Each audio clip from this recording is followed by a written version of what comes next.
Olá pessoal, tudo bem? Bom dia, boa tarde, boa noite para você que é nosso aluno que está aqui com a gente no Eu Quero Passar.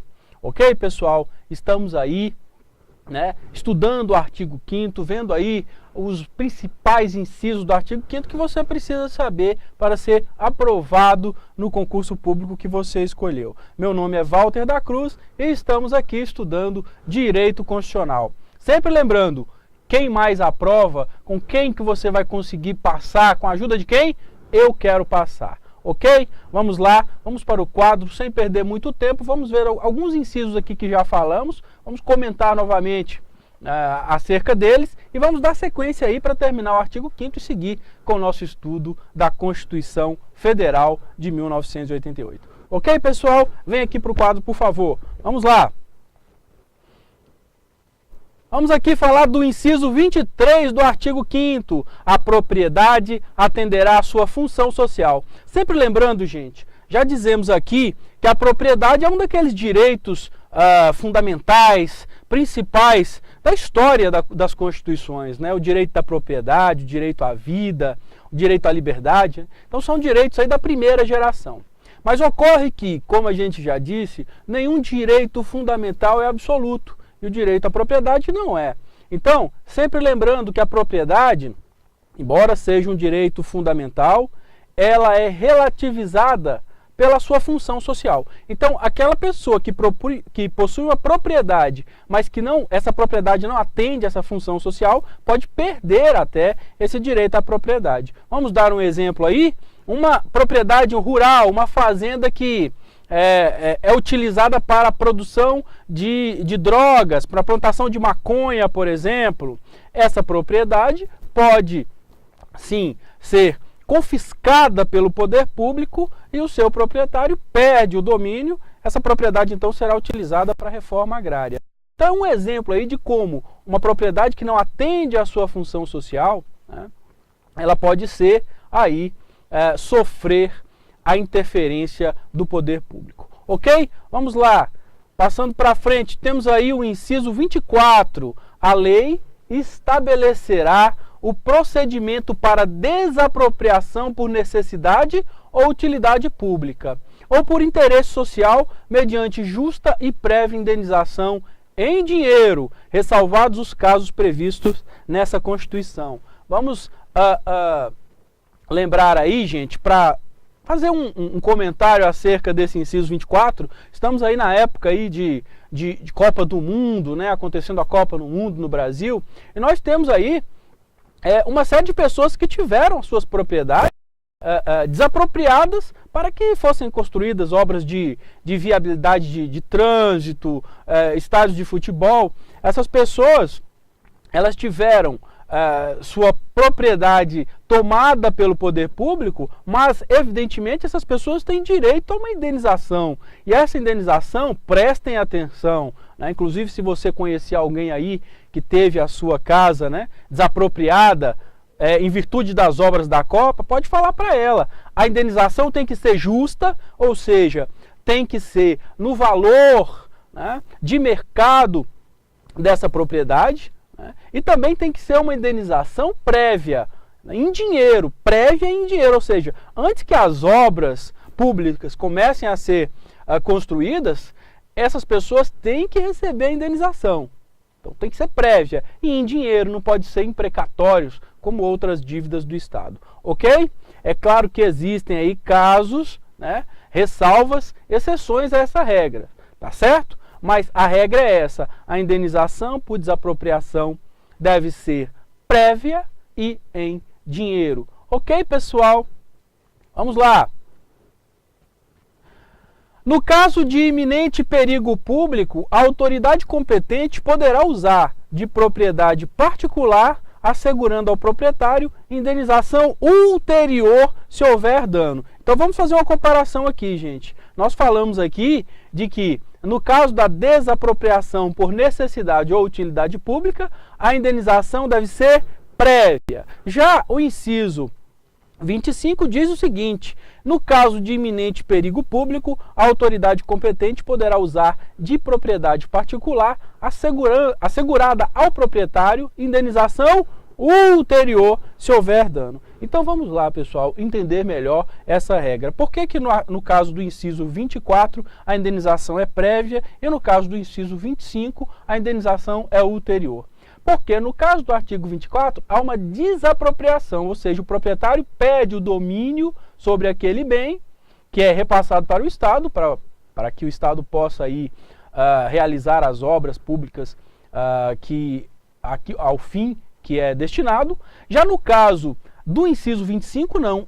O bem particular é utilizado momentaneamente, no caso de um iminente perigo, né, de uma calamidade pública. Então, a propriedade de uma determinada pessoa, ela se faz necessária a sua utilização pelo poder público para que aquele perigo seja afastado.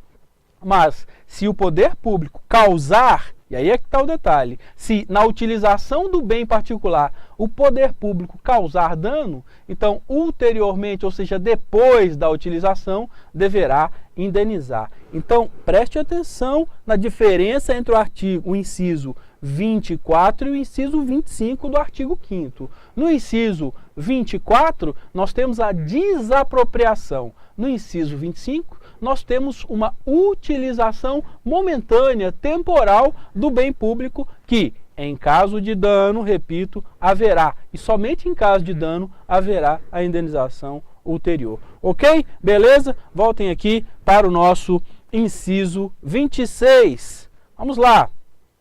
Inciso 26 do artigo 5º diz o seguinte: a pequena propriedade rural, assim definida em lei, desde que trabalhada pela família, não será objeto de penhora para pagamento de débitos decorrentes de sua atividade produtiva, dispondo a lei sobre os meios de financiar o seu desenvolvimento. Então, gente, olha aí, a pequena propriedade rural, né?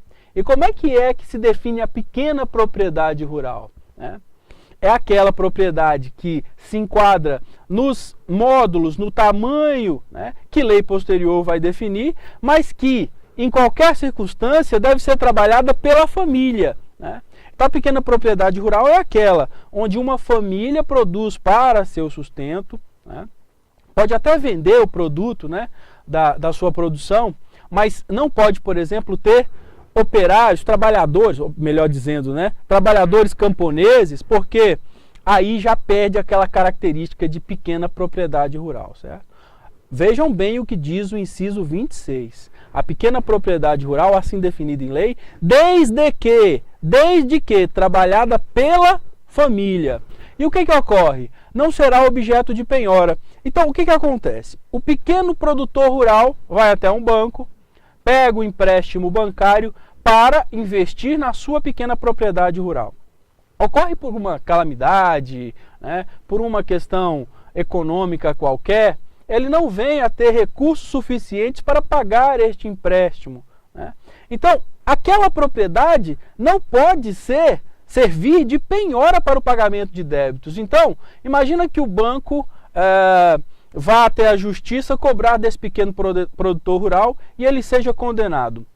Na condenação, aquela propriedade não pode servir, né, não pode ser penhorada para pagar esse débito. Esse direito que a pequena propriedade tem, a pequena propriedade rural, ela acabou que causou, de início, muitos problemas para os pequenos proprietários, porque eles não conseguiam empréstimos bancários, haja vista que os bancos, como não tinham a garantia, né, para esse pagamento, evitava financiar a pequena propriedade. E aí, né, é importante que a lei já previu essa situação e no seu final ela diz o seguinte: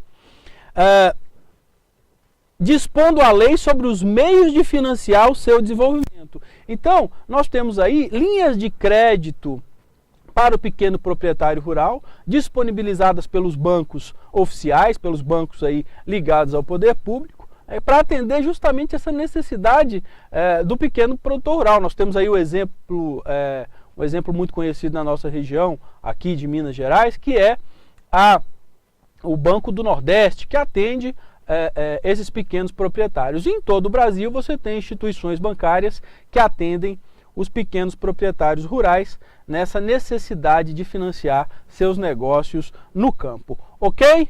Vamos lá para mais um inciso aqui. Aqui mudando um pouco de assunto, embora estamos falando de propriedade, mas vamos falar agora da propriedade intelectual. Vamos lá. Inciso 27. Aos autores pertence o direito exclusivo de utilização, publicação ou reprodução de suas obras, transmissível aos herdeiros pelo tempo que a lei fixar. Então, gente, aqui nós falamos da propriedade do bem rural, do bem móvel e imóvel, mas aqui nós estamos falando no inciso 27 da propriedade intelectual. Uma pessoa produz um livro, produz uma música, né, um vídeo, concurso, quer dizer, essas pessoas, os autores desse trabalho intelectual, né, eles são donos desse trabalho. É eles que podem, são eles que podem explorar economicamente essa produção intelectual. E os herdeiros têm o direito, né, de, após, né, o falecimento desses autores, de explorar também essa produção intelectual, cultural. É importante dizer o seguinte para vocês que vão fazer prova. No Brasil já está previsto o seguinte, que após 60 anos da morte do autor, então a sua obra ela passa a ser de domínio público, certo? Então, o que ocorre? O autor morreu, né, e a partir do primeiro mês de janeiro subsequente à sua morte, começa a contar esse prazo aí, né, em que os herdeiros podem explorar, e são os únicos que podem explorar economicamente essa obra, essa produção intelectual. Depois dos 60 anos, né, essa obra passa a ser de domínio público, ou seja, as pessoas podem mudar, inclusive, a obra, né, podem, inclusive, explorar economicamente, não há nenhum problema. Os herdeiros só têm esse direito de utilização até 60 anos após a morte dos autores, dos criadores. Ok? Vamos lá. Inciso 28. São assegurados nos termos da lei a proteção às participações individuais em obras coletivas e a reprodução da imagem e voz humanas, inclusive nas atividades esportivas. Antes de mudar aqui, gente, vamos dar um exemplo aí. Imagina só uma partida de futebol transmitida pela televisão. Você tem uma série de profissionais envolvidos ali, como por exemplo, o locutor, né? O narrador do jogo. Então, ele tem uma produção que, embora você tenha aí os jogadores envolvidos, o direito de imagem dos jogadores, né? Nos clubes de futebol, com suas marcas, nós temos também aquelas pessoas que trabalham na apresentação dessa atividade esportiva ou desportiva, o narrador de futebol. Então ele pode explorar né, a sua participação naquele trabalho. E todos os outros envolvidos na produção. Ok? Vamos então para a letra B. Né? Diz o seguinte: o direito de fiscalização do aproveitamento econômico das obras que criarem ou de participarem aos criadores, aos intérpretes e às respectivas representações sindicais e associativas. Então, a pessoa que praticou, que criou aquele trabalho, ela tem o direito de fiscalizar o aproveitamento econômico.